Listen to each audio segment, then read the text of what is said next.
Hello friend, UCSC to 12 class में आप सभी का स्वागत है। चलिए आज हम लोग बात करने वाले हैं क्लास 6 का सब्जेक्ट साइंस में। आज हम लोग जानेंगे अध्याय 5 में पृथक्करण के बारे में। यानी पृथक्करण का अर्थ होता है किसी पदार्थ में से कुछ अवयव को अलग करना। यानी पृथक्करण का अर्थ होता है छांटना, यानी उसको अलग करना। यानी हम लोग आज देखने वाले हैं इस चैप्टर में कि कोई पदार्थ होता है, उसमें जो अवयव मिले होते हैं, जो उसका यानी कुछ हानिकारक अवयव मिले होते हैं, उसको हम लोग किस तरह यानी उसको अलग करने की क्या क्या विधियां है उसके बारे में आज हम लोग जानेंगे। तो ध्यान दीजिएगा कि पहले हम लोग जान लेते हैं कि पृथक्करण होता क्या है। उसके बाद से जानेंगे कि जो मिश्रण बनता है उस मिश्रण में क्या क्या होते हैं और उसको हम लोग कैसे अलग करते हैं। तो पहले देख लेते हैं पृथक्करण। तो पृथक्करण में क्या होता है कि किसी पदार्थ का उपयोग करने से पहले उनमें मिले हानिकारक तथा अनुपयोगी पदार्थ को अलग करना आवश्यक होता है, जिसे पृथक्करण कहते हैं। यानी हम अपने जो दिनचर्या में या जो हम लोग रोज खाते हैं, जैसे हमारे घर में दाल बनता है या चावल बनता है, तो हमारे माता हमारे मम्मी क्या करती है, उसको उपयोग में लाने से पहले उसमें जो कंकड़ या कुछ अवांछनीय पदार्थ मिले होते हैं उसको अलग करती है। आपने देखा होगा कि खाना बनाने से पहले हमारी माताएं क्या करती हैं, उसको अलग करती है। यानी जो अनुपयोगी पदार्थ होते हैं उसको अलग करती है। उसको अलग करने की जो विधि है वही तो हमारा क्या है, पृथक्करण है। क्या है बाबू, पृथक्करण है। तो यहाँ पर हम लोग देख रहे हैं कि किसी पदार्थ का उपयोग करने से पहले उनमें हानिकारक तथा अनुपयोगी पदार्थ को अलग करना आवश्यक होता है, जिसे हम लोग पृथक्करण कहते हैं। क्या कहते हैं, पृथक्करण करते हैं। यानी पृथक्करण से स्पष्ट हो गया कि पृथक्करण से क्या होता है, छांटना होता है। यानी जो हमारे उपयोगी पदार्थ होते हैं उसमें कुछ अवांछनीय हानिकारक अवयव मिले होते हैं, जिसे हम लोग उसको छांट कर उसको हटा देते हैं। इसी को हम लोग क्या कहते हैं, पृथक्करण कहते हैं। क्लियर। अब हम लोग बात करेंगे मिश्रण के बारे में। तो इसमें क्या होता है दोस्त, यानी इसमें हम लोग देखेंगे तो क्या है, दो या दो से अधिक शुद्ध पदार्थों को किसी भी अनुपात में मिला देने से मिश्रण का निर्माण होता है। यानी दो या दो से अधिक कोई भी हम लोग पदार्थ लेंगे और उसको आपस में जब मिला लेंगे तो जो मिलने के बाद से जो पदार्थ का निर्माण होगा उसे हम लोग क्या कहेंगे बाबू, मिश्रण कहेंगे। क्या कहेंगे, मिश्रण कहेंगे। यानी आप चाहे तो दो भी पदार्थ ले सकते हैं या दो से अधिक भी पदार्थ ले सकते हैं, और उसको जब मिलाइएगा, उसको जब मिला लीजिएगा, जो उससे जो मिलाने के बाद से जो पदार्थ का निर्माण होगा तो वो पदार्थ यानी जो मिले हुए पदार्थ होंगे वो क्या कहलाएंगे, मिश्रण कहलाएंगे। ठीक है। जैसे मान लीजिए कि आपको एक गिलास दूध दे दिया जाए और उसमें आधा लीटर पानी दे दिया जाए और इसको कहा गया कि मिलाइए। मिलाने के बाद से वो तो दूध ही का ही रूप ले लेगा, लेकिन वो मिल जाएगा तो उस मिले हुए पदार्थ को क्या कहेंगे, मिश्रण कहेंगे। फिर दूसरे एग्जांपल लेते हैं कि आपको 100 ग्राम चीनी दिया जाएगा और 1 लीटर पानी दिया जाएगा और इसको कहा जाएगा कि मिलाइए। तो मिलाइएगा, जो मिलाने के बाद से जो शरबत का निर्माण होगा, जो शरबत के रूप में आपको जो पानी है और जो चीनी है उसको मिलने से जो शरबत का निर्माण होगा तो वो शरबत क्या कहलाएगा, मिश्रण कहलाएगा। क्या कहलाएगा बाबू, मिश्रण कहलाएगा। तो यहाँ पर हम लोग देख रहे हैं कि इसमें मिश्रण का डिफिनेशन क्या दिया हुआ है कि दो या दो से, यानी आप दो भी ले सकते हैं या उससे अधिक भी ले सकते हैं, ये निश्चित सीमा नहीं है। शुद्ध पदार्थों को किसी भी अनुपात में मिला देने से मिश्रण का निर्माण होता है। क्लियर। उसके बाद से देख रहे हैं कि मिश्रण में विद्यमान पदार्थ अवयव कहलाते हैं। यानी जो हमारा मिश्रण होता है उसमें जो विद्यमान पदार्थ होते हैं, यानी जो उसमें अवांछनीय पदार्थ होते हैं या जो हानिकारक पदार्थ होते हैं, उसको आपसे पूछा जाए कि उसे हम लोग क्या कहते हैं, तो अवयव कहते हैं। जैसे मान लीजिए कि आपको चावल बनाना है, तो चावल में जो कंकड़ मौजूद होंगे, जो चावल में कीड़ा नहीं बोल सकते हैं, कंकड़ या घास या चोकर के रूप में कुछ भी होते हैं, जो वो क्या होते हैं, उसको हम लोग अवयव के रूप में जानते हैं। उसे हम लोग क्या कहेंगे, अवयव के रूप में जानेंगे। फिर हम लोग जब से दाल बनाते हैं तो दाल में भी क्या मिलता है, कंकड़ मिलता है, मिट्टी मिलता है, और उसके दाल की जो टहनियां होती है वो भी क्या होती है, उसमें मिली होती है। तो उसको भी हम लोग क्या कहेंगे, अवयव कहेंगे। क्या कहेंगे बाबू, अवयव कहेंगे। यानी यहाँ पर हम लोग देख रहे हैं कि मिश्रण में विद्यमान पदार्थ अवयव कहलाते हैं। यानी जो मिश्रण में विद्यमान पदार्थ होते हैं, अवांछनीय पदार्थ होते हैं, उसे हम लोग क्या कहेंगे, अवयव कहेंगे। ठीक है, उसके बाद से हम लोग देख रहे हैं कि मिश्रण दो प्रकार के होते हैं। कौन कौन से? समाग मिश्रण और विषमाग मिश्रण। कौन कौन से मिश्रण होते हैं? समाग मिश्रण और विषमाग मिश्रण। तो पहले हम जान लेंगे कि समाग मिश्रण होता क्या है, इसका क्या नेचर है, इसके बारे में हम लोग जानेंगे।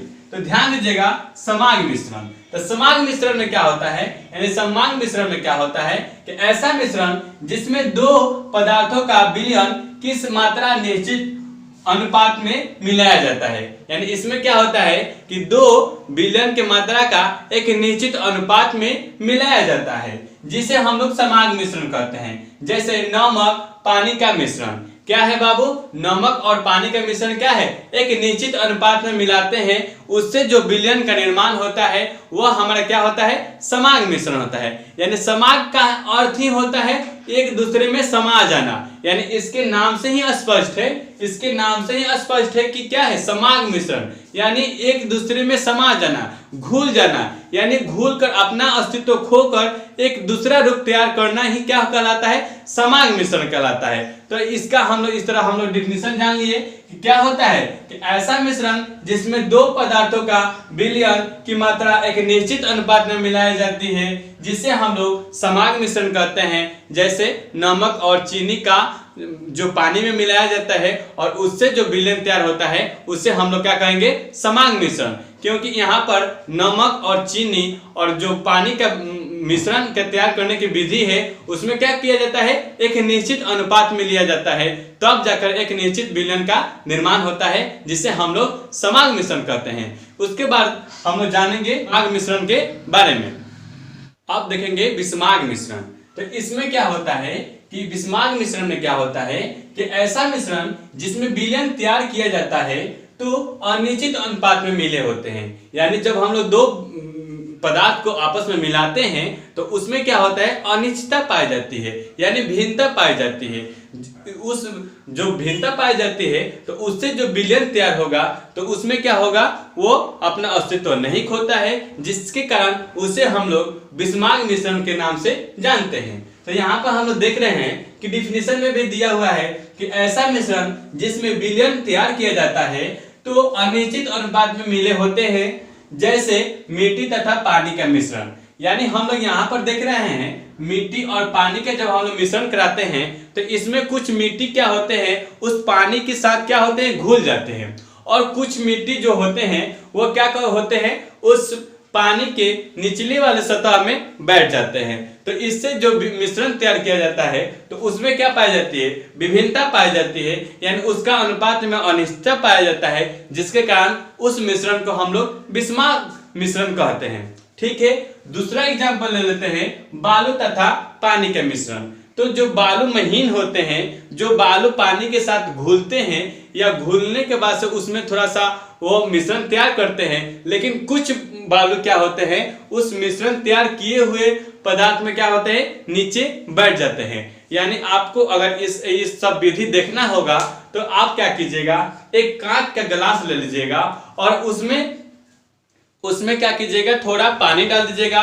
यानी उसमें आधा लीटर 1 लीटर का अगर गिलास हो तो उसमें क्या कीजिएगा, यानी भरने से थोड़ा कम पानी रखिएगा और उसमें क्या कीजिएगा, बालू डालकर उसको मिलाइएगा। मिलाने के बाद से जब मिलाइएगा तो मिलाने के बाद से देखिएगा, उसको रख दीजिएगा, तो उसका कुछ ही भाग मिले होते हैं और कुछ भाग क्या होते हैं, उसको जाकर वो पेंदी में बैठ जाता है, जैसा कि हम लोगों ने फिगर के माध्यम से यहाँ पर हम लोग देख रहे हैं।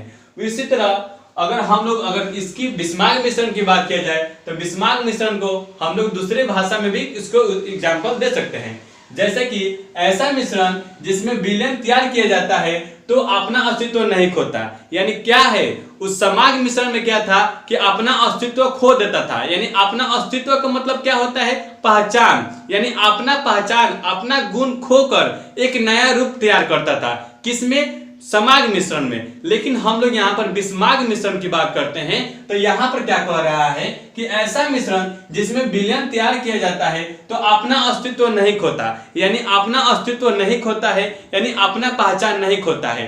तो जिसे हम लोग क्या करते हैं, कुछ ना कुछ अवशेष के रूप में बच जाता है। यानी कुछ जब हम लोग विलयन तैयार करते हैं तो क्या करता है, वो अपना अस्तित्व नहीं खोता है और कुछ ना कुछ अवशेष यानी छोटा रूप में क्या होता है, प्राप्त होता है, जैसे हम लोग बिस्मार्क मिश्रण कहते हैं। यानी उस हम विलयन को जब हम लोग तैयार करेंगे, विलयन को जो यानी बालू और पानी का जब हम लोग विलयन तैयार करेंगे, बिस्मार्क मिश्रण का निर्माण करेंगे, तो जब हम लोग गर्म करेंगे तो क्या होगा, बालू क्या होगा, नीचे बैठ जाएगा और पानी क्या होगा, ऊपर उठ जाएगा। जब ऊपर उठ जाएगा तो फिर हमें क्या मिलेगा, बालू का रूप ही मिलेगा ना। अगर उसी तरह अगर मिट्टी हो गया और पानी का मिश्रण तैयार करेंगे तो मिट्टी का इतना बड़ा सा ढेला ले लिए, इतना बड़ा सा क्या ले लिए, ढेला ले लिए और उसको घुलाएंगे। घुलाने के बाद से क्या हो जाएगा, वो घुलेगा लेकिन वो क्या हो जाएगा, उसका भी कुछ ना कुछ अस्तित्व यानी कुछ ना कुछ उसका रूप प्राप्त होगा, जिससे हमें क्या करेंगे, उसको हम लोग उस मिश्रण को क्या कहेंगे, बिस्मार्क मिश्रण। यानी इससे क्या स्पष्ट हो जाता है कि बिस्मार्क मिश्रण में यानी उसका जो विलयन तैयार किया जाता है उसमें क्या पाया जाता है, विभिन्नता पाया जाता है, अनिश्चितता पाया जाता है, जिसके कारण उसको हम लोग बिस्मार्क मिश्रण कहते हैं। अब देखेंगे कि यहाँ पर तो हमारा था कि बिस्मार्क मिश्रण, उसके बाद से जानेंगे कि मिश्रण के अवयवों को भौतिक एवं सरल यांत्रिक विधियों से क्या किया जाता है, अलग किया जाता है, यानी उसको क्या किया जाता है, पृथक किया जाता है।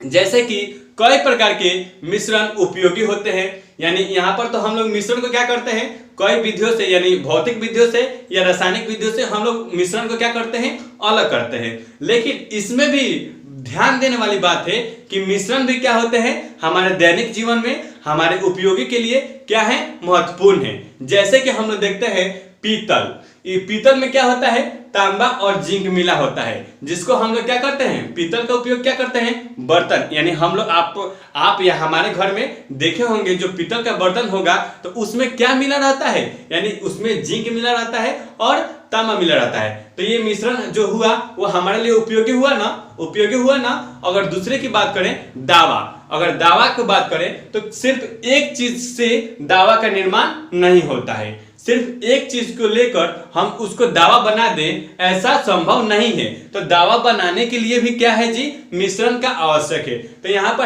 हमारे लिए क्या हुआ, मिश्रण उपयोगी हुआ ना। अगर फिर दूसरी बात करें, शरबत, आपको मान लीजिए कि डायलिसिस हुआ है, यानी सॉरी आपको डाइजेसिस हुआ है, यानी आपका खाना नहीं पच रहा है या आपके क्या करते हैं, पेट खराब है, जिसके कारण आपको डायलिसिस यानी पानी की कमी हो गई है।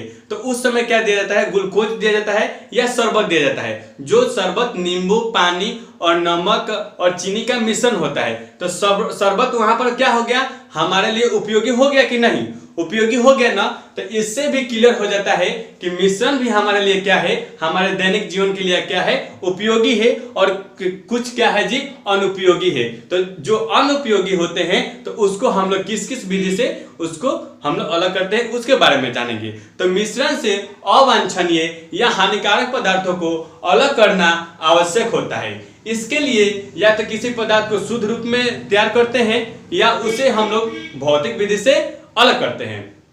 जैसे कि यहाँ पर हम लोग देख रहे हैं कि ये विधियां इस तत्व पर आधारित होती है कि वह शुद्ध पदार्थ अपने निश्चित गुण के होते हैं, जैसे रंग रूप, विलयता, चुंबकत्व इत्यादि। यानी उसको हम लोग अलग करने से पहले, यानी उस मिश्रण को अलग करने से पहले हम लोग उसको देखना आवश्यक होता है कि उसका रंग रूप कैसा है, उसका गुण धर्म कैसा है, उसको हम लोग कैसे अलग करेंगे, इसके बारे में हम लोग को पहले ज्ञात होना जरूरी होता है। जैसे कि मान लीजिए कि आप आटा ले लिए और आटा में जो चोकर मिला होता है, अगर उसका हम लोग उसके रंग रूप को देखेंगे कि इसको पहले हम लोग अलग कैसे करेंगे, उसको हम लोग उसके बारे में अध्ययन करेंगे। तो चोकर को जो हम लोग अलग करने की विधि है, तो उसको चोकर को हम लोग कैसे अलग करते हैं, छान कर, यानी सॉरी चाल कर। जो हम चलनी होता है, हमारे घर में चलनी जो होता है, तो उससे हम क्या करते हैं, चालते हैं। तो चालने के बाद से आटा क्या होते हैं, गिर जाते हैं और जो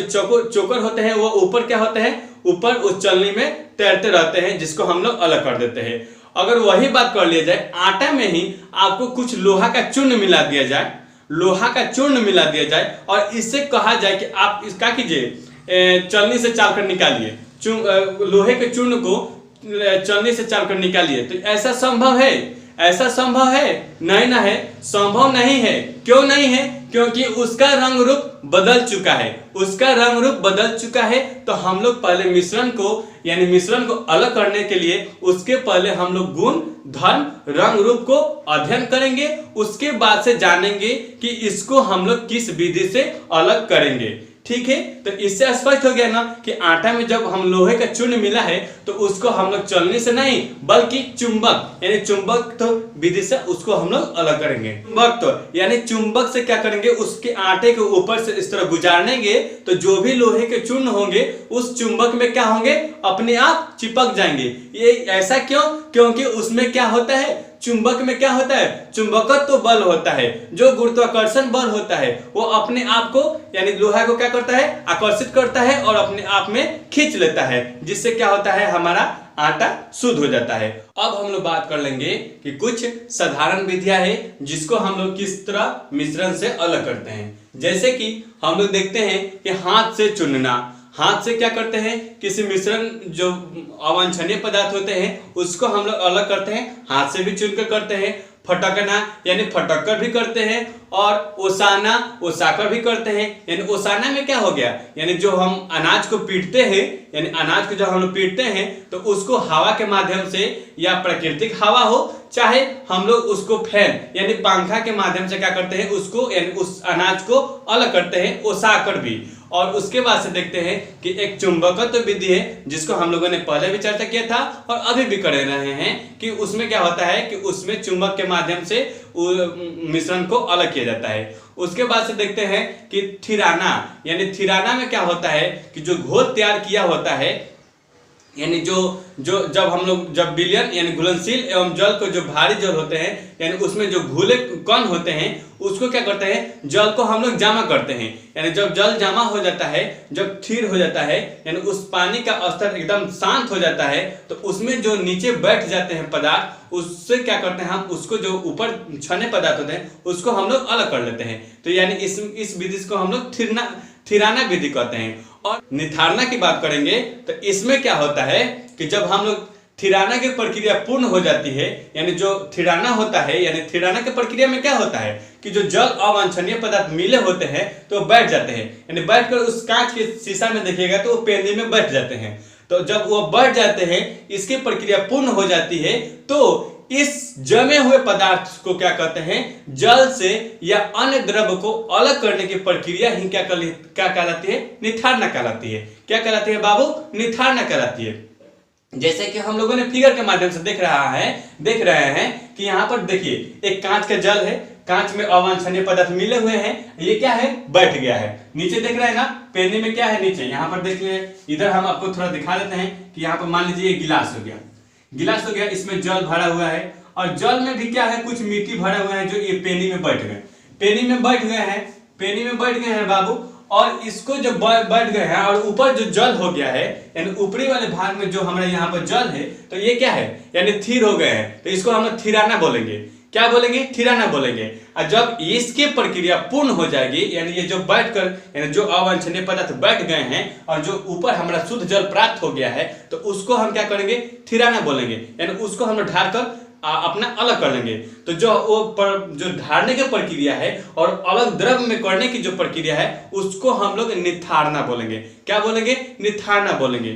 ठीक है, तो हम लोग जान गए कि थिराना किसे कहते हैं और निथारना किसे कहते हैं। उसके बाद से हमने एक सारणी बनाया है, आप भी क्या कीजिएगा अपने नोटबुक में इस तरह सारणी बना लीजिएगा और उसको हम लोग यहाँ पर देखेंगे कि चुनकर हम लोग कौन से पदार्थ को अलग करते हैं। और यहाँ पर देख रहे हैं चालकर हम लोग किस पदार्थ को अलग करते हैं, चुंबक विधि से किस तरह अलग करते हैं, और फटक कर और उसाकर इस सब के बारे में हम लोग जानने वाले हैं। तो यहाँ पर ध्यान दीजिएगा दोस्त, जैसे कि यहाँ पर हम लोग देख रहे हैं, यहाँ पर हमारा सारणी 5.1 में देख रहे हैं कि अलग करने की तरीके, यानी अलग करने के तरीका कौन कौन से है। जब हमारा मिश्रण तैयार होता है तो उसको हम लोग शुद्ध मिश्रण में यानी शुद्ध पदार्थ में लाने के लिए हम लोग क्या क्या करते हैं उसके बारे में हम लोग आज जानने वाले हैं इस सारणी के माध्यम से। तो यहाँ पर फिर देख रहे हैं कि किस प्रकार के मिश्रित पदार्थ के लिए यानी किस प्रकार के मिश्रित पदार्थ के लिए हम लोग यहाँ पर उपयोग करते हैं। तो चुनना, तो चुनने की बात आ गई तो हम लोग क्या क्या कौन कौन पदार्थ में जो मिले होते हैं उसको हम लोग चुनकर निकालते हैं। जरा सोचिए तो, गौर कीजिए तो, कौन से ऐसे पदार्थ हैं जिसमें अवयव मिले होते हैं उसको हम लोग चुनकर निकालते हैं।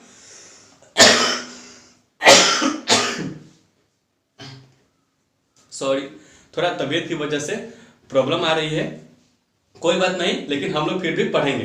तो क्या करेंगे, यहाँ पर देख रहे हैं किस प्रकार के मिश्रित पदार्थ के लिए ये अलग करना है उसके बारे में हम लोग देख रहे हैं। तो चुनना, तो गौर कीजिएगा बाबू कि जो चुनने की प्रक्रिया है, ध्यान दीजिए, जो चुनने की प्रक्रिया है उसको हम लोग किस किस पदार्थ में करते हैं। चावल हो गया, चावल हो गया ना, तो चावल में जो कंकर होते हैं तो उसको हम लोग क्या करते हैं, चुन कर निकालते हैं। ऐसा नहीं ना होता है कि उसको भी हम लोग छान कर निकालते हैं, ऐसा नहीं ना होता है। चावल को जो कंकर मिले होते हैं उसको छान कर निकालते हैं, नहीं निकालते हैं। उसकी जो प्रक्रिया है उसको हम लोग चुन कर निकालते हैं। तो यहाँ पर क्या हो गया जी, यहाँ पर लिख दीजिएगा चावल, यानी चावल में जो कंकर मिले होते हैं उसको हम लोग क्या करते हैं, चुन कर निकालते हैं। यहाँ पर दाल भी लिख सकते हैं, जो दाल में क्या होते हैं, जो दाल में भी अवांछनीय कंकर, मिट्टी या दाल की ही टहनी मिले होते हैं उसको भी हम लोग क्या करते हैं, चुनकर ही निकालते हैं। चुनकर निकालते हैं ना बाबू, आपने देखा होगा कि हमारे माता भी क्या करती हैं, उसको बनाने से पहले, उसको उपयोग में लाने से पहले इनको यानी इस चुनने की प्रक्रिया की विधि से उनको गुजरना ही होता है, ठीक है ना। तभी न वो शुद्ध रूप में होता है, तभी न वो अच्छा होता है। उसके बाद से बात कर लेंगे चालना। तो चालने की बात आ जाए तो चावल को हम लोग चालते हैं का, चावल को शुद्ध रूप लाने के लिए चालते हैं का, नहीं ना चालते हैं, नहीं तो चालेंगे तो क्या चलाएगा, नहीं चलाएगा। तो इसमें हम लोग क्या करते हैं, आटा को चालते हैं, आटा को क्या करते हैं, चालते हैं। बेसन हो गया बाबू, बेसन को भी हम लोग क्या करते हैं, चालते हैं। मैदा हो गया, मैदा को भी क्या करते हैं, चालते हैं। तो इसको जब हम लोग चालेंगे तो आटा की बात की जाए तो आटा में क्या होते हैं, जो गेहूं होता है उसका उसमें चोकर मिला होता है, यानी जो गेहूं का छिलका होता है वो क्या होता है, चोकर के रूप में आटा से निकलता है। तो आटा से निकलता है तो ऐसे हम लोग छानेंगे, यानी पानी के बिलन बनाकर छानेंगे तो निकलेगा आटा, नहीं ना निकलेगा। तो इसको हम लोग आटा भी प्राप्त हो जाए और इनसे अवांछनीय पदार्थ अलग हो जाए। तो इसको उपयोग में लाने से पहले कौन सा विधि अपनाते हैं, यानी चालना, यानी इसको हम लोग क्या करते हैं, चालते हैं। जैसा कि हम लोगों ने फिगर में भी यहाँ पर देख रहे हैं कि एक बच्ची क्या कर रही है, उसको उपयोग में लाने से पहले उस पदार्थ को क्या कर रही है, चाल रही है। देखिए, खुद देख लीजिए कि यहाँ पर क्या कर रही है, चाल रही है। उसके बाद से बेसन हो गया, तो बेसन का जब हम लोग पकौड़ा या जलेबी या बुनिया बनाने से पहले या लड्डू बनाने से पहले उस कारीगर क्या करता है, उस बेसन को पहले देख लेता है कि इसमें अवांछनीय पदार्थ या हानिकारक जीवाणु इसमें मौजूद नहीं ना है। अगर हैं तो उसको इस तरह देखेगा तो नहीं ना मालूम चलेगा, क्योंकि उसमें वो मिले हैं, उसमें वो छुपे हैं, इस तरह दिखने से वो नहीं दिखाई देते। तो उसको हम लोग शुद्ध पदार्थ में लाने के लिए हम लोग क्या करेंगे, उसको चालेंगे तो अशुद्ध पदार्थ बाहर निकल जाएगा और शुद्ध पदार्थ हमें प्राप्त हो जाएगा। अब बात कर लेते हैं मैदा की। तो मैदा को भी हम लोग देखेंगे तो इस तरह उसमें मिले हुए पदार्थ हमको आसानी से नहीं दिखाई देंगे बाबू। तो जब हमको शुद्ध रूप लाना होगा तो उसमें हम लोग क्या करते हैं, चालेंगे। तो उसमें भी कुछ चोकर या कीड़े मकोड़े उसमें मौजूद होते हैं जिसे हम लोग निकाल कर बाहर कर देते हैं। अब बात करेंगे फटकना। तो फटकना में क्या होता है, इसमें भी क्या होता है कि जो चुनने के बाद से जो चावल हो गया, दाल हो गया, चुनने के बाद से नहीं निकलते हैं, या कुछ ऐसे पदार्थ होते हैं जो चुनने के बाद से नहीं निकलते हैं, उसको हम लोग फटकना यानी सूप। आपने देखा होगा कि जो सूप होता है उससे भी क्या किया जाता है, फटक कर उसमें शुद्ध पदार्थ को निकाल रख लिया जाता है और अशुद्ध पदार्थ फटकने के बाद से वो हवा के साथ क्या हो जाते हैं, बाहर निकल जाते हैं। तो इसमें हम लोग क्या करें, फटकना में भी क्या कर सकते हैं, चावल को हम लोग क्या कर सकते हैं, फटक कर भी उसको शुद्ध रूप ला सकते हैं। दाल को भी क्या किया जाता है, फटक कर भी उसको शुद्ध रूप ला सकते हैं। और भी पदार्थ हैं ऐसे जिसको हम लोग फटक कर उसको शुद्ध रूप में ला सकते हैं। अब हम लोग बात करेंगे ओसाना। तो ओसाना पहले जान लीजिए कि ओसाना में होता क्या है। तो ओसाना में हम लोग देखते हैं कि जो भी हम लोग को, जैसे कि ये दौड़ी हो गया, चाहे बैल से दौड़ी हो, चाहे आधुनिक ट्रैक्टर यानी थ्रेसर से दौड़ी हो, चाहे वो क्या बोलते हैं, बैलघाटा, यानी जो घूम घूम कर पुराने जमाने में क्या होता था कि बैल को एक टाइम बांध दिया जाता था और उसके गोले गोले यानी जो राउंड होता था उसमें क्या होते थे, गेहूं या धान के टहनी के साथ बीगा जाता था और वो बैल क्या करते थे, उसको दौड़ी करते थे। दौड़ी करने के बाद से जो अन्न होता था, यानी उस टहनी में, उस घास फूस में मिले जो अन्न होता था, उसको अलग करने की प्रक्रिया ही क्या कहलाती है, ओसाना कहलाती है। इसको हम लोग किस तरह प्राप्त करते हैं, यानी हवा के माध्यम से, या प्राकृतिक हवा हो यानी जो बहने वाली हवा हो, या पंखा फैन लगाकर भी हम लोग क्या करते हैं, ओसाते हैं। ओसाने से जो हमारा अन्न प्राप्त होता है, नीचे जो देखते हैं कि अन्न प्राप्त हो जाता है, और ओसाएंगे तो जो कंकर होगा, जो धूल होगा, मिट्टी होगा, वो सब क्या हो जाएगा, साइड में निकल जाता है, और जो हमारा अन्न होगा वो सिर्फ हमें अन्न प्राप्त होता है। किस तरह, ये ओसाने की विधि से। तो इसमें क्या आ जाएगा बाबू, यहाँ पर आ जाएगा गेहूं हो गया, यहाँ पर धान लिखेंगे, धान हो गया, और क्या देख लेते हैं, जौ भी क्या हो गया जी, इसको हम लोग क्या करते हैं, ओसाकर ही प्राप्त करते हैं।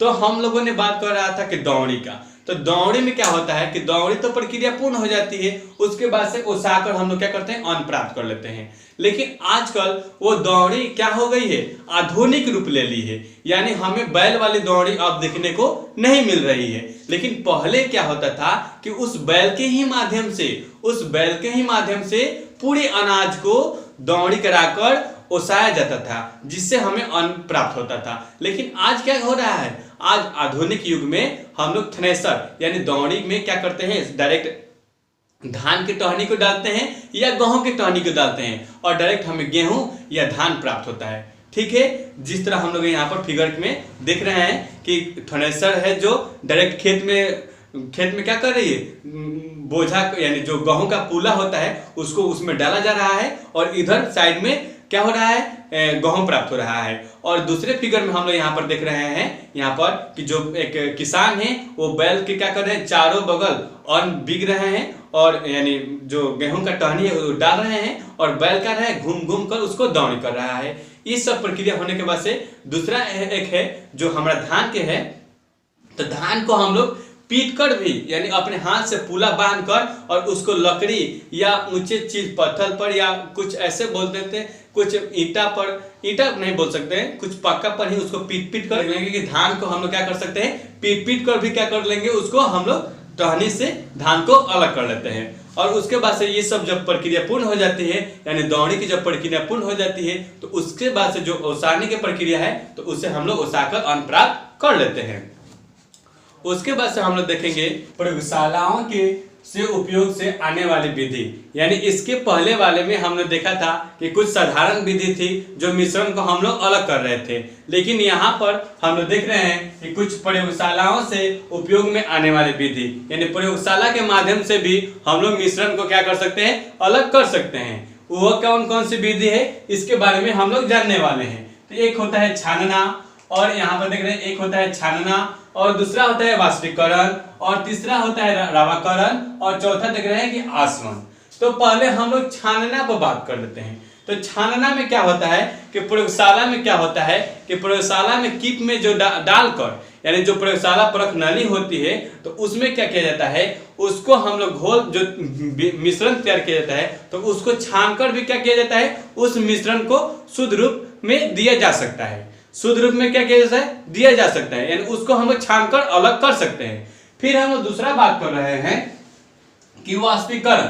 तो वाष्पीकरण तो ऐसे तो हम लोग समान रूप से नहीं कर सकते, समान रूप से कर सकते हैं, नहीं कर सकते, उसको करेंगे तो वो उतना उस रूप में हम लोग नहीं ला सकते। लेकिन अगर प्रयोगशाला की बात किया जाए, तो प्रयोगशाला में जैसे मान लिया जाए कि वाष्पीकरण से आपको कुछ मिश्रण को अलग करना है, जैसे नमक पानी में घुला हुआ है और फिर आपको उसको नमक और पानी को अलग करना है, तो इसमें हम लोग क्या करेंगे कि प्रयोगशाला में नमक और पानी के मिश्रण को परख नली के जो परख नली होता है उसको क्या करेंगे, हीट पर यानी ताप पर गर्म करेंगे। ताप पर गर्म करने यानी यहाँ पर क्या करेंगे, एक बीकर लगा होगा, एक बीकर के माध्यम से उस पानी को एक दूसरे पात्र में क्या कर लेंगे, रख लेंगे और जो हमारा जब गर्म होगा यानी वाष्पित होगा, जब हमारा जल वाष्पित होगा यानी जब क्या होगा, जब हीट होगा तो ऑटोमेटिक होगा कि वो जल क्या बनेगा, गर्म हो जाएगा। जब गर्म होगा तो क्या होगा, भाप के रूप में देखेंगे ना, भाप होता है ना, भाप जो हमारा घर में चावल बनता है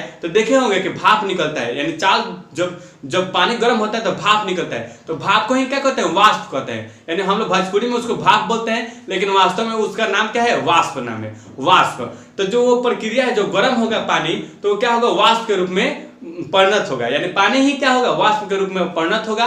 और वो क्या होगा, दूसरे पात्र में हम लोग उसको प्रक्षालनी के माध्यम से रख लेंगे, यानी जल एकत्रित कर लेंगे। और जब पूरे जल वाष्पीकृत होकर जल अलग हो जाएगा और जो नीचे पेंदी में बैठा होगा नमक, वो हमें क्या हो जाएगा, नमक के रूप में प्राप्त हो जाएगा।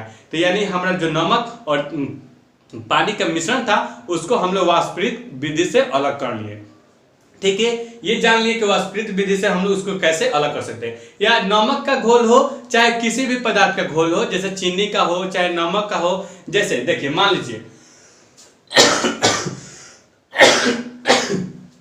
सॉरी थोड़ा सा प्रॉब्लम है, कोई बात नहीं, देखें ध्यान देंगे।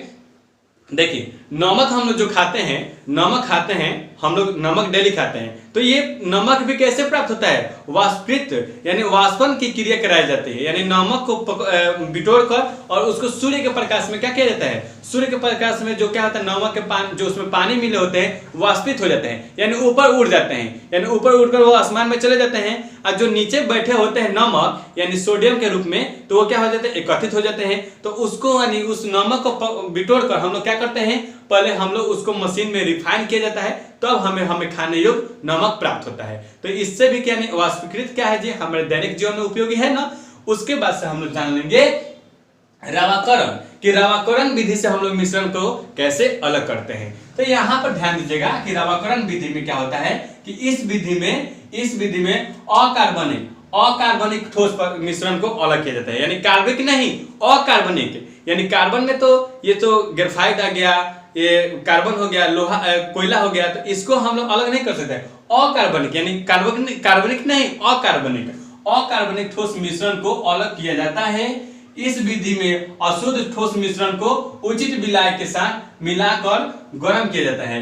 यानी अशुद्ध जो ठोस पदार्थ होते हैं वो उचित ताप पर, यानी निश्चित एक ताप होता है, उस पर गर्म किया जाता है। और जब हम लोग गर्म करेंगे तो उस ताप को, जब हम लोग उस विलयन को जब गर्म करेंगे तो क्या होगा, तो जब गर्म हो जाएगा वो विलयन, जब गर्म हो जाएगा तो जब गर्म होगा तो अकार्बनिक पदार्थ यानी अवांछनीय पदार्थ क्या होंगे, उस पेंदी में बढ़ जाएंगे, यानी उस पात्र के पेंदी में बढ़ जाएंगे। और जो गर्म होगा वो हमारा शुद्ध पदार्थ होगा, उसको क्या करेंगे, गर्म में छान लेंगे। गर्म नहीं छानेंगे तो फिर क्या हो जाएगा, वो अपने आप में मिल जाएगा कि नहीं। तो देखिए फिर यहाँ पर भी क्या कहा है, तथा उसे गर्म अवस्था में ही छान लिया जाता है, यानी गर्म अवस्था में छानेंगे, उसी को हम लोग क्या कहते हैं, रावाकरण विधि कहते हैं। क्या कहते हैं बाबू, रावाकरण विधि। इसमें क्या होता है, ध्यान दीजिएगा, रावाकरण विधि में क्या होता है कि इस विधि के द्वारा अकार्बनिक ठोस मिश्रण को अलग किया जाता है तथा इस विधि में अशुद्ध ठोस मिश्रण को उचित विलाय के साथ मिलाकर, यानी उचित विलाय के साथ पहले मिलाएंगे और उसको क्या करेंगे, निश्चित ताप पर गर्म करेंगे। और गर्म करने के बाद यानी गर्म करने के बाद से उसको क्या करेंगे, गर्म अवस्था में ही क्या करेंगे, गर्म अवस्था में छान लेंगे, जिससे हमें क्या मिलेगा, रावाकरण विधि से वो हमें शुद्ध पदार्थ मिलेगा। ठीक है, अब हम लोग दूसरा जान लेते हैं आसवन विधि, कि आसवन विधि द्वारा हम लोग किसी मिश्रण को अलग कैसे करते हैं, इसके बारे में हम लोग चर्चा कर लेते हैं। तो देखिएगा आसवन विधि, तो इसमें क्या है कि जब दो द्रव्यों को क्वथनांकों में अंतर अधिक होता है, यानी क्वथनांक में जब अंतर अधिक होता है तो उसको मिश्रण को आसवन विधि से अलग करते हैं। यानी जब उसके क्वथनांक में अंतर अधिक का होगा तो उसको हम लोग क्या करेंगे, यानी आसवन विधि द्वारा अलग करते हैं। यानी इसके जो आसवन विधि द्वारा अलग करने की प्रक्रिया है वो क्या होगा, यानी उनके अनुपात में ज्यादा अंतर होगा तो उसको हम लोग आसवन विधि से अलग करेंगे, रावाकरण विधि से नहीं करेंगे। तो इस तरह हम लोगों ने क्या कर लिया कि जो हमारा पृथक था, यानी पृथक में कौन कौन सी प्रक्रिया थी उसके बारे में हम लोगों ने जाना। फिर हम लोग बात करेंगे कि यहाँ पर हम लोग देख रहे हैं कि पदार्थ में द्रव्य मिश्रण अवस्था की पहचान करना है, यानी जो पदार्थ होते हैं उसमें द्रव की अवस्था में कौन कौन से पदार्थ मिले होते हैं उसको पहचान करना होता है। तो यहाँ पर हम लोग देखते हैं कि पदार्थ को अलग करने पहचानने के लिए इस तरीके का नाम आपने शायद ही कभी सुना होगा, मगर क्रोमेटोग्राफी का तरीका बहुत ही मजेदार होने वाला है, जिसकी सहायता से हम लोग पदार्थ को पहचान कर लेते हैं कि इसमें किस किस पदार्थ का कौन कौन से मात्रा मिली हुई है। तो क्रोमेटोग्राफी द्वारा क्या होता है कि इसमें पदार्थ के सही गुण का पता चलता है कि उसका वास्तविक गुण क्या है और इसका निर्माण किस किस से हुआ है, इसको हम लोग जानते हैं। तो ध्यान दीजिएगा यहाँ पर दोस्त कि एक दिया हुआ है कि चौक से क्रोमेटोग्राफी, यानी चौक से क्रोमेटोग्राफी। तो इसमें हम लोग क्या कर रहे हैं, ध्यान दीजिएगा कि एक बालक क्या कर रहा है, एक लड़का को देख रहा है कि जो हमारा ये मान लीजिए ये चौक हो गया, ये चौक हो गया, ये पूरा का पूरा चौक है, और इस पर क्या कर रहा है कि एक यहाँ पर यानी इसके थोड़ा सा ऊपर छोड़कर यानी एक सिरा पर क्या कर रहा है, स्याही को पूरा पोत दे रहा है। पोतने के बाद से ये क्या कर रहा है, हाफ सेंटीमीटर यानी हाफ सेंटीमीटर जल में क्या कर रहा है, इस तरह खारा रख रहा है। खारा यानी जल के सतह पर खारा रख रहा है, और जब जल के सतह पर खारा रखेगा चौक को, तो चौक क्या कर लेगा, यानी चौक जो बना होता है, जो चौक हमारा बना होता है ठीक है, क्या बोलते हैं सफेदी का, तो वो क्या करेगा, जल को अवशोषण करेगा ना। तो जब जल को अवशोषण करेगा तो जब ये सूखेगा तो सूख कर ऊपर जब जल चढ़ेगा चढ़ेगा चढ़ेगा चढ़ेगा तो उसको अंतिम सिरा तक नहीं चढ़ने देना है, इसको हटा लेना है। और जब हटा लेंगे तो जो स्याही लगा होगा, जो स्याही, तो उसका क्या हो जाएगा, उसका इस अवशोषण विधि द्वारा उसमें मालूम चल जाएगा कि कितना इसमें किस किस रंग का स्याही का निर्माण हुआ है, यानी ये किस किस रंग का बनकर ये स्याही बना हुआ है। फिर हम लोग देख रहे हैं कि यहाँ पर दिया हुआ है कि छाना कागज से क्रोमेटोग्राफी। तो ये तो था चौक विधि द्वारा, यानी चौक के द्वारा मालूम कर ले कि इस रिफिल में, इस स्याही में कौन कौन से रंग भरे हुए हैं, इसको हम लोगों ने जाना। अब हम लोग बात करेंगे कागज से क्रोमेटोग्राफी, यानी तो जो कागज होता है तो उसमें क्या कीजिएगा, यानी कागज के ऊपरी वाले यानी जो नीचे यहाँ पर एक कागज पे क्या कीजिएगा, एक छड़ में या एक लकड़ी में क्या कीजिएगा, लपेट दीजिएगा, और एक कागज को यहाँ पर नीचे इस तरह लटका दीजिएगा, लटका दीजिए। मान लीजिए ये कागज हो गया, मान लीजिए ये कागज हो गया, ठीक है। और यहाँ पर क्या कीजिएगा, एक स्याही का धब्बा लगा दीजिए यहाँ पर, यानी नीचे वाले सिरे पर छोड़कर, यानी 1 इंची ऊपर छोड़कर यहाँ पर धब्बा लगा दीजिए, और इसको यानी इस कागज को, इस वाले सिरा को इसमें साटा होना चाहिए, यानी साट दीजिए, कुछ चीज से साट दीजिए, गन से हो या फेविकोल से साट दीजिए, और उसको कांच गिलास में इस तरह डालिए। ऐसा डालिए कि कागज आपका उसमें समा जाए, ऐसा फाड़िए कि कागज उसमें समा जाए, ठीक है। उसको डालेंगे, डालने के बाद से जब ये कागज है जब जल में पड़ेगा तो जल को क्या करेगा, अवशोषण करेगा, अवशोषण करेगा, अवशोषण करेगा। जब यहाँ पर पहुंचेगा, जब रिफिल के पास पहुंचेगा तो रिफिलों को अवशोषित करके क्या करेगा, ऊपर मुंह ले जाएगा। जब ले जाएगा तो क्या हो जाएगा, हमें मालूम चल जाएगा कि इसमें किस किस रंग का बना हुआ है। यानी हम लोग यहाँ पर देख रहे हैं कि कागज के माध्यम से भी हम लोग क्या कर लेंगे, क्रोमेटोग्राफी की पहचान कर लेते हैं। यानी क्रोमेटोग्राफी से क्या होता है, हमें कोई भी भिन्न पदार्थ को हम लोग जांचने में उसमें उसका क्या करते हैं, उपयोग किया जाता है। यानी क्या किया जाता है, उपयोग किया जाता है। क्रोमेटोग्राफी द्वारा किसी भी शुद्ध पदार्थ को हम लोग जांच सकते हैं कि इसमें किस किस का निर्माण, यानी किस किस से ये मिलकर बना हुआ है। तो यहाँ पर हम लोगों ने अब हम लोग देख लेते हैं कि पौधों से दवाई अलग करना, यानी पौधों से हम लोग दवाई का जो अलग करने की विधि है उसको हम लोग कैसे करते हैं। इस विधि का उपयोग करके पेड़ पौधे में पाई जाने वाली दवाइयाँ, औषधियों को अलग कर सकते हैं। जैसे तुलसी, नीम, चिरैता आदि कई ऐसे पेड़ हैं जिनको हम लोग दवाई के रूप में क्या करते हैं, सेवन करते हैं। जैसे इन सभी के क्या कीजिएगा, एक मिश्रण बनाइए। क्या कीजिए, एक मिश्रण बनाइए और उसको काढ़ा के रूप में बनाइए।